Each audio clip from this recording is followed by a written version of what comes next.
नमस्कार, VNM news में आप सभी का स्वागत है। मैं हूं रंजना दवे। देश दुनिया की छोटी बड़ी खबरों से पहले आइए नजर डालते हैं आज की हेडलाइंस पर।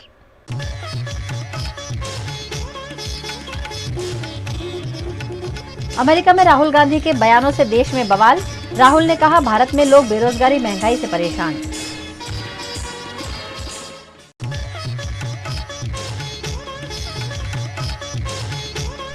मणिपुर में गृह मंत्री की अपील के बाद 140 हथियार सरेंडर, 5 जिलों से हटा कर्फ्यू।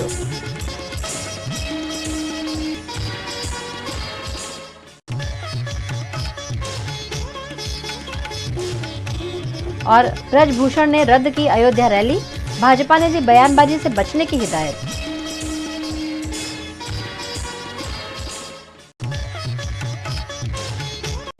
कांग्रेस के नेता राहुल गांधी अमेरिका दौरे पर लगातार केंद्र सरकार और मोदी सरकार पर अलग अलग मुद्दों पर निशाना साधे हुए हैं, जिसकी बीजेपी द्वारा आलोचना की जा रही है।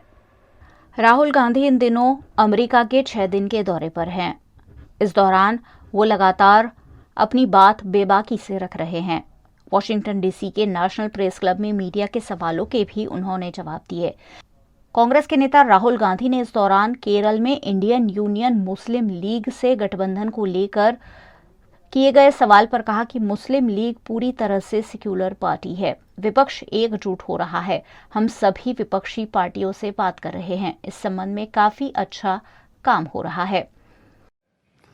What are your concerns with regard to the use of the citizenship law to expel Muslim Indians who have lived in India for generations? How would you handle things differently? I think all Indian people, right, have a right to expression. All Indian people have a right to religious freedom. All Indian communities should feel free to express themselves. So I don't differentiate between any community, any caste. I think India, as I mentioned just now, is a conversation, and the freer and more open that conversation, the more powerful India becomes. एक सवाल के जवाब में राहुल गांधी ने कहा कि भारत में press की स्वतंत्रता कमजोर होती जा रही है और ये बात सभी जानते हैं। मुझे लगता है कि लोकतंत्र के लिए प्रेस की स्वतंत्रता और आलोचना को सुनना जरूरी है। मैं जो भी सुनता हूं उस पर विश्वास नहीं करता। मैं पूरे भारत में घूमा हूं, कन्याकुमारी से कश्मीर तक घूमा हूं, लाखों भारतीयों से मैंने सीधे बात की है। मुझे वो लोग खुश नहीं लगे और वो बेरोजगारी महंगाई से बहुत परेशान हैं। लोगों में गुस्सा है। देश में बढ़ती महंगाई और रिकॉर्ड बेरोजगारी के चलते अमीरों और गरीबों के बीच की खाई बढ़ती जा रही है। ऐसे में अर्थव्यवस्था को लेकर पीएम मोदी के दावों पर भरोसा करना मुश्किल लगता है। I think the fact that there is a weakening of press freedoms, this is not hidden. I mean, everybody knows it. It's apparent in India. The rest of the world can see it. And I think press freedom is very, very critical for a democracy. I mean, one should be open to criticism, and one should listen to criticism. I mean, that's the feedback loop that builds democracies. And definitely, there is a weakening of press freedom. I mean, and it's not just press freedom. It's on multiple axes. On multiple axes, there is a clampdown on the institutional framework that allowed India to talk, that allowed the Indian people to negotiate. I view India as a negotiation between its people, between different languages, different cultures, different histories. And the architecture that Mahatma Gandhi set up was to allow that negotiation to be carried out fairly and freely. And that structure that allows the negotiation between India's people is coming under pressure. I mean, this is a question you should ask Mr. Modi. So more apt. Okay. I don't know how you'll get there. As soon as we get him here. I don't know how you'll get there, but yeah, I think it would be better question directed at him. Okay. Rahul Gandhi ने यह भी कहा कि मेरे ख्याल से सभी भारतीयों के पास धार्मिक स्वतंत्रता होनी चाहिए, सभी भारतीय समुदायों के पास अभिव्यक्ति की आज़ादी होनी चाहिए। मैं लोगों के धर्म और जाति के आधार पर उनमें भेद नहीं करता। मैं बचपन से गांधीवादी सोच के साथ बड़ा हुआ हूं कि भारत क्या है और इसे कैसा होना चाहिए।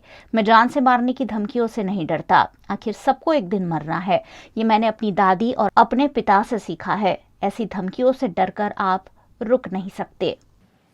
I mean, it's explained in the sentence, right? They sort of generate a certain amount of hatred in society. They polarize society, and they're not inclusive. They don't embrace everybody, and they divide society. That's yeah, and that's damaging in my view. To India, because India has always had a tradition of conversation, of openness. All our great leaders, spiritual, political, Mahatma Gandhi, Buddha, all of them promoted harmony, promoted peace, promoted conversation. So it's in our culture, it's in our history to sort of bring people together and have these dialogues. So that's, I think it's a difference in ideology between us and the BJP. Mm-hmm. We feel India should be allowed to express itself, and we feel that political leaders should be comfortable in sort of being questioned and should learn from that questioning. Mm-hmm. So, I mean, it's just a difference in viewpoint. Muslim league को लेकर राहुल के बयान पर BJP ने पलटवार किया है। BJP के नेता अमित मालवीय ने इस पर कहा कि जिन्ना की मुस्लिम लीग पार्टी धार्मिक आधार पर भारत के बंटवारे के लिए जिम्मेदार थी। ये पार्टी राहुल के मुताबिक सेक्युलर पार्टी है। वायनाड में अपनी स्वीक्रियता बनाए रखने के लिए ऐसा कहना उनकी मजबूरी है। केंद्रीय गृह मंत्री अमित शाह की हिदायत के बाद मणिपुर में एक के बाद एक लगातार हथियार जमा कराए जा रहे हैं। केंद्रीय गृह मंत्री अमित शाह की अपील के बाद मणिपुर में उपद्रवियों ने 140 हथियार सरेंडर किए हैं। इनमें SLR-29 carbine, AK, INSAS rifle, INSAS LMG, M16 rifle जैसी हाईटेक राइफल्स और ग्रेनेड भी शामिल हैं। मणिपुर पुलिस ने इसकी जानकारी देते हुए कहा कि ज्यादातर जिलों में स्थिति सामान्य है। राज्य में 3 मई को हिंसा भड़की थी। इसके बाद पुलिस शस्त्रागार से करीब 2000 हथियार लूटे गए थे। महीने भर बाद भी जब राज्य में हिंसा नहीं थमी तो गृह मंत्री अमित शाह 29 मई को 4 दिन के दौरे पर मणिपुर पहुंचे। गुरुवार को शाह ने मणिपुर में लोगों से कहा था कि अफवाहों पर ध्यान न दें, हथियार रखने वालों को पुलिस के सामने सरेंडर करना होगा। शाह ने कहा कि कल से सर्च ऑपरेशन शुरू होगा। अगर किसी के पास हथियार मिले तो कड़ी कार्यवाही की जाएगी। इसके 24 घंटे बाद ही इतनी बड़ी संख्या में उपद्रवियों ने सरेंडर किया है। उधर राज्य के 5 जिलों से कर्फ्यू हटा लिया गया है। WFI के पूर्व अध्यक्ष ब्रजभूषण सिंह को बयानबाजी से बचने की हिदायत भारतीय जनता पार्टी द्वारा दी गई है। रेसलिंग फेडरेशन ऑफ इंडिया के पूर्व अध्यक्ष ब्रजभूषण शरण सिंह ने अयोध्या में होने वाली अपनी महारैली रद्द कर दी है। सूत्रों के मुताबिक ब्रजभूषण ने भाजपा हाईकमान के कहने पर 5 जून से होने वाली रैली को कैंसिल किया है। हाईकमान ने उन्हें बयानबाजी से बचने की भी नसीहत दी है। महिला पहलवानों के आरोप सामने आने के बाद ये फैसला किया गया है। ब्रजभूषण के खिलाफ 2 FIR की गई है। पहली FIR बालिग पहलवानों के आरोपों से जुड़ी हुई है और दूसरी नाबालिग रेसलर्स के आरोपों पर आधारित है। बालिग पहलवानों का आरोप है कि ब्रजभूषण ने कथित रूप से कई बार छेड़छाड़ की, गलत तरीके से उन्हें छुआ, यहाँ तक कि सांस चेक करने के बहाने उनकी टी-शर्ट उतारी। नाबालिग पहलवान का आरोप है कि ब्रजभूषण ने उनसे फिजिकल रिलेशन की डिमांड की थी। बिहार के बागेश्वर धाम के धीरेन्द्र शास्त्री का दरबार वडोदरा में कल 3 जून को आयोजित हुआ है, जिस पर आयोजक समिति और भाजपा अध्यक्ष द्वारा जानकारी दी गई। श्री बागेश्वर धाम आयोजन समिति और श्री नवशक्ति गरबा महोत्सव की ओर से दिव्य दरबार दिव्य दर्शन श्री धीरेन्द्र शास्त्री का है कल 3 जून शनिवार के रोज शाम को 5 से 9 के दरमियान। पार्किंग की पूरी व्यवस्था की अलग अलग जगह पे और भारी मात्रा में प्रजाजन है, उसकी सुविधा के लिए भी मेडिकल कैंप है, पानी है, दवाई है और दूसरी सब जगह पे उनको व्यवस्था की है बैठने की सब। कितनी पब्लिक आने की? 1.5 से 2 लाख पब्लिक आने की पुलिस का संबंध। बंदोबस्त कैसा रहेगा? पुलिस का बंदोबस्त भी है पूरा, उन का पूरा साथ सहकार दिया है। बागेश्वर धाम सरकार सेवा समिति के माध्यम से गुजरात का सांस्कृतिक पाटनगर बड़ौदा शहर के मध्य में नवलखी मैदान पे 3 जून को यानी कि कल कार्यक्रम का आयोजन किया है। कार्यक्रम में 1 लाख से ज़्यादा भक्त दिव्य दर्शन के लिए पधारे। इस तरह का आयोजन यहाँ पर कमलेश भाई परमार, बागेश्वर सेवा समिति और इनके माध्यम से हुआ है। बड़ौदा शहर के सभी लोगों के लिए ये निःशुल्क कार्यक्रम है, कोई प्रकार की एंट्री फी नहीं है। सबको यहाँ पधारने के लिए हमारा निमंत्रण है। गुजरात की डायमंड सिटी सूरत में अलग अलग तरह की ज्वेलरी यहाँ के जौहरी बना रहे हैं। इस बार नए संसद भवन के डिजाइन में ज्वेलरी बनाई जा रही है, जिसे लोग काफी पसंद कर रहे हैं। सूरत का डायमंड और ज्वेलरी उद्योग देश विदेश में प्रसिद्ध है। सूरत के ज्वेलर्स नई नई डिजाइन बनाने के लिए खास जाने जाते हैं। इस बार सूरत के एक जौहरी ने नई संसद भवन की डिजाइन वाली ज्वेलरी तैयार की है। पूरे विश्व को भारतीय लोकतंत्र की पहचान कराने के लिए नए संसद भवन के आकार की ज्वेलरी बनाई गई है, जिसमें कान के इयररिंग्स, हाथ की अंगूठियां, पेंडेंट्स और कोट पर लगाने वाले ब्रोचेस तैयार किए गए हैं। इन ज्वेलरीज में रियल, CBD और रंगीन डायमंड लगाए गए हैं। इस ज्वेलरी की खासियत है कि नए संसद भवन के डिजाइन के रूप में इसे तैयार किया गया है, जिसे लोग काफी पसंद कर रहे हैं। सूरत ज्वेलरी मैन्युफैक्चरिंग एसोसिएशन के अध्यक्ष जयंती सावरिया ने इस पर कहा कि सूरत के ज्वेलर्स हमेशा ही नए नए डिजाइन की तलाश में रहते हैं और हाल ही में नए संसद भवन का उद्घाटन हुआ है। ऐसे में पार्लियामेंट के कॉन्सेप्ट के आधार पर ये ज्वेलरी तैयार की गई है। આજે જે હમણાં લોકતંત્રનું મંદિર એટલે કે આપણું જે નવું પાર્લામેન્ટરી ઇનોગ્રેશન થયું છે એના કન્સેપ્ટ ઉપર સુરત જ્વેલરી મેન્યુફેક્ચરિંગ એસોસિએશને એક થીમ આપેલી હતી, TOD ટેમ્પલ ઓફ ડેમોક્રેસી। તો એના થીમ ઉપર સુરત જ્વેલરીના મેન્યુફેક્ચરરોએ અલગ અલગ પ્રકારની જ્વેલરી બનાવી છે, જેની અંદર ટ્રાયંગલ શેપને યુઝ કરીને બીજી બધી જ્વેલરીનો કન્સેપ્ટ આપેલો છે, જેની અંદર લોકોએ જ્વેલરી બનાવી છે। અને આ વર્ષનો ટ્રેન્ડ અમે TOD ઉપર મૂકેલો છે, એટલે ટ્રાયંગલ શેપ આપેલો છે। અને આની અંદર 2 ગ્રામથી માંડીને 200 ગ્રામ સુધીની હિપહોપ જ્વેલરી સુધીની અલગ અલગ ટાઈપ છે, એમાં લોકોએ બનાવી છે। અને અત્યારના ટ્રેન્ડમાં આ ટાઈપની જ્વેલરી અમે શરૂ કરી છે બનાવવાનું। અને અલગ અલગ રીઝન પ્રમાણે એ લોકો આપણને ઓર્ડર્સ આપતા હોય છે। એટલે આ વર્ષની સુરતે એક ટ્રાયંગલ શેપ આપેલો છે અને અમારે ભારતીય હોવાનો ગર્વ લોકો લઈ શકે એના માટે આપણે ટેમ્પલ ઓફ ડેમોક્રેસીની જ્વેલરી પણ બનાવેલી છે। खबरों का दौर यूं ही चलता रहेगा। फिलहाल वक्त है एक ब्रेक का।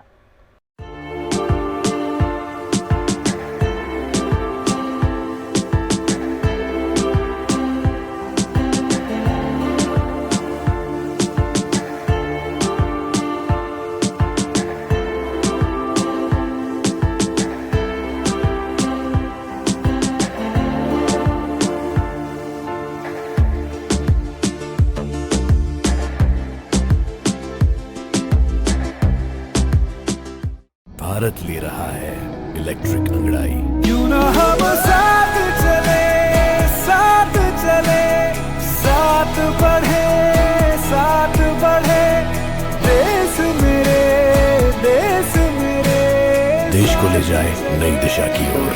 आपका जॉय, भारत का जॉय। વડોદરાના ઘણા વિસ્તારો જેમ કે અકોટા, માંજલપુર, અલકાપુરી, મકરપુરા વગેરે વગેરે વિસ્તારોના લોકો ચિંતામાં છે। આ ચિંતાનું કારણ છે વડોદરાના લોકોમાં વધતી ઈર્ષા। જી હા, અને આ ઈર્ષાનો સ્ત્રોત છે તરસાલી એરિયામાં આવેલ રેઝિડેન્શિયલ પ્રોજેક્ટ દર્શનમ પ્લેસ। ઘણી બધી એમિનિટીઝથી ભરપૂર આ 2 અને 3 BHK પ્રોજેક્ટ બની ગયો છે નવા ઘર શોધવાવાળા લોકો માટે એક અનોખો અવસર।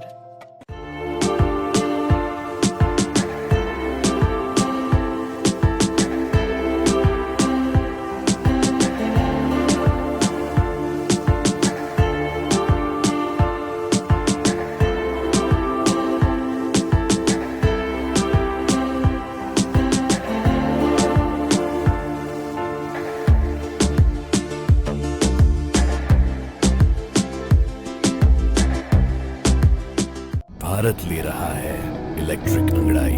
क्यों ना हम साथ चले, साथ चले, साथ बढ़े, साथ बढ़े, देश मेरे, देश को ले जाए नई दिशा की ओर। आपका जॉय, भारत का जॉय। अहमदाबाद पुलिस के स्पेशल ऑपरेशन ग्रुप ने 18 बांग्लादेशी लोगों को गिरफ्तार किया है, जो बिना दस्तावेजों के राज्य के अलग अलग इलाकों में रह रहे थे। अहमदाबाद क्राइम ब्रांच और गुजरात एंटी टेरर स्क्वाड ने एसओजी को बांग्लादेशियों के खिलाफ कार्यवाही करने के निर्देश दिए थे, जो अवैध तरीके से गुजरात के अलग अलग इलाकों में रह रहे थे। निर्देशों के बाद एसओजी ने 5 टीमों का गठन किया था। इन्हीं टीमों ने कार्यवाही करते हुए 18 बांग्लादेशी नागरिकों को गिरफ्तार किया है। टीम ने अवैध तरीके से रह रहे लोगों को बापूनगर, ओधव, एसनपुर, चाणक्यपुरी से पकड़ा है। हाल अમને અમારા સિનિયર અધિકારીઓ તરફથી પણ અવારનવાર સૂચના મળેલ છે કે ભાઈ બાંગ્લાદેશીઓ ઉપર વોચ રાખવી અને જો કંઈ બાંગ્લાદેશી પકડાય તો એના વિરુદ્ધ કાયદેસરની કાર્યવાહી કરવી, જેના ભાગરૂપે અમે અમારી જે 4 ટીમો છે એ બનાવી અને અલગ અલગ ટીમોને કામગીરી સોંપી અને અમદાવાદ સિટીના અલગ અલગ વિસ્તાર છે, જેમાં ઓઢવ, સોનીની ચાલી, ઘાટલોડિયા, ચાણક્યપુરી, જનતાનગર, ઈશનપુરની અંદર આવેલું ચંડોલા તળાવ અને એ તમામ જગ્યાએ અમારી ટીમોએ તપાસ કરી અને જે તપાસના ભાગરૂપે 18 જેટલા બાંગ્લાદેશીઓ અમે પકડેલ છે અને એને પ્રાથમિક પૂછપરછમાં જે બાંગ્લાદેશનું એનું એડ્રેસ છે એ પણ મળેલ છે અને એની પાસે કોઈ પ્રકારના એ ભારતીય પુરાવા નહોતા, જેથી તે બાંગ્લાદેશી હોય તેને હાલ બાંગ્લાદેશી તરીકે ડિટેન કરવામાં આવે છે। પ્રાથમિક પૂછપરછમાં એવું જણાય છે કે લોકો મજૂરી કામ ને એવું બધું છૂટક मजूरी करता हो जनाया।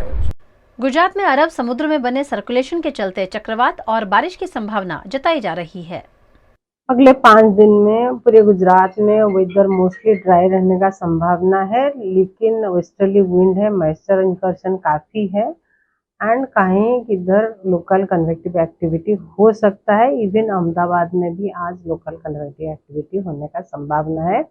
शाम और इवनिंग और आफ्टरनून तक कन्वेक्टिव एक्टिविटी होने का संभावना है और थंडरस्टॉर्म बारिश भी हो सकती है। कारण है साउथ वेस्ट राजस्थान का ऊपर एक सर्कुलेशन है और वो सर्कुलेशन के कारण से मॉइस्चर इनकर्शन हो रहा है एंड हीटिंग भी है, इसके कारण से लोकल कन्वेक्टिव एक्टिविटी हो सकता है। मोस्टली प्रेशर ग्रेडियंट जो है वो काफी स्टिफ है, हाई प्रेशर ग्रेडियंट है, इसके कारण से स्ट्रॉन्ग विंड होने का संभावना है।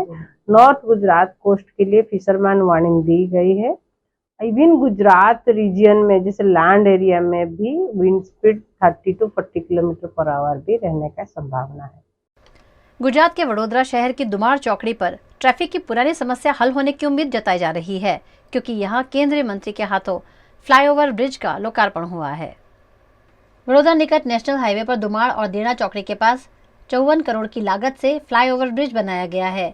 दरअसल यहाँ हाईवे से आने जाने वाले वाहनों के चलते ट्रैफिक जाम की समस्या से वाहन चालकों को रूबरू होना पड़ता था, जिसके बाद यहाँ फ्लाईओवर ब्रिज बनाने की मांग की जा रही थी और जिसे आखिरकार आज पूरा कर दिया गया है।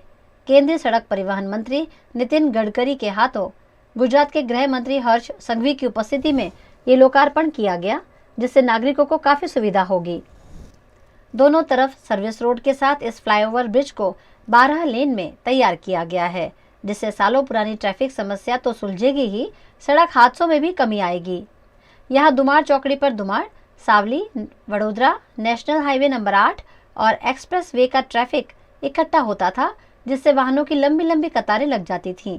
समय और पेट्रोल डीजल की बर्बादी भी होती थी, लेकिन अब यह समस्या इतिहास बन जाने की आस लगाई जा रही है। इन फ्लाईओवर ब्रिज के लोकार्पण के बाद केंद्रीय परिवहन मंत्री ने इस ब्रिज का निरीक्षण भी किया। इस मौके पर वडोदरा सांसद रंजनबेन भट्ट, मेयर नीलेश राठौड़ समेत के भाजपा नेता उपस्थित रहे।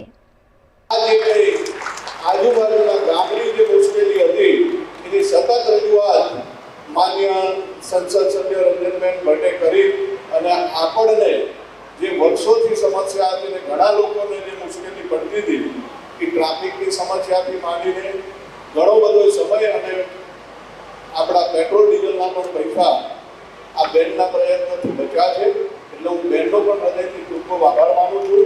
બસ દેના ચોકડી અહીંયા બેઠેલા અમારા સૌ નાગરિકોને એનો સંપૂર્ણ અંદાજો છે કે આ દેના ચોકડી પર તમારા કેટલાય પરિચિતો, કોઈ વડોદરાથી આવતો હોય, કોઈ અમદાવાદથી આવતો કામ કરીને પરિવારજનનો કોઈ વ્યક્તિ પાછો ઘરે પાછો ફરશે. સાહેબ, આવા અનેક લોકોએ આ નેશનલ હાઈવે પર સૌથી મોટું બ્લેક સ્પોટ ગણાતું આ ચોકડી, જ્યાં હવે બ્રિજ બનાવવાના કારણે કોઈને કોઈના પરિવારજનોને ખોવા નહીં પડે એટલું મોટું કામ. सर, आज यहाँ पे बड़े लोग संख्या में कम होंगे, लेकिन आज अनेक परिवारजन होंगे जिन्होंने अपने परिवार के चिराग को घुमाया, और अनेक परिवार ऐसे होंगे जो हर रोज उनका बेटा बेटी जब तक घर वापस नहीं आता तब तक चिंतित रहते हैं. ऐसे हर एक परिवारजन आज केंद्र सरकार का आभार मानता है, डबल इंजन सरकार का आभार मानता है. गुजरात एक प्रगतिशील, समृद्ध और संपन्न राज्य है. आदरणीय प्रधानमंत्री मोदी जी जब गुजरात के मुख्यमंत्री थे तो उन्होंने गुजरात के विकास को एक दृष्टि दी है. इंडस्ट्री है, ट्रेड है, बिजनेस है, पर एक बात जरूरी है कि अगर इंफ्रास्ट्रक्चर अच्छा नहीं होगा तो विकास नहीं होगा. मैं अक्सर American president John F Kennedy ji की बात लोगों को अक्सर बताता हूँ, और मेरे ऑफिस में वो लिख के भी रखा है. जॉन एफ कैनेडी जी ने कहा था कि American roads are not good because America is rich, but America is rich because American roads are good. America के रास्ते अच्छे हुए, इसके कारण अमेरिका धनवान हुई, ये जॉन एफ कैनेडी जी ने कहा. मुझे बहुत खुशी है कि जब अटल बिहारी वाजपेयी देश के प्रधानमंत्री थे तो मैं महाराष्ट्र में मंत्री था.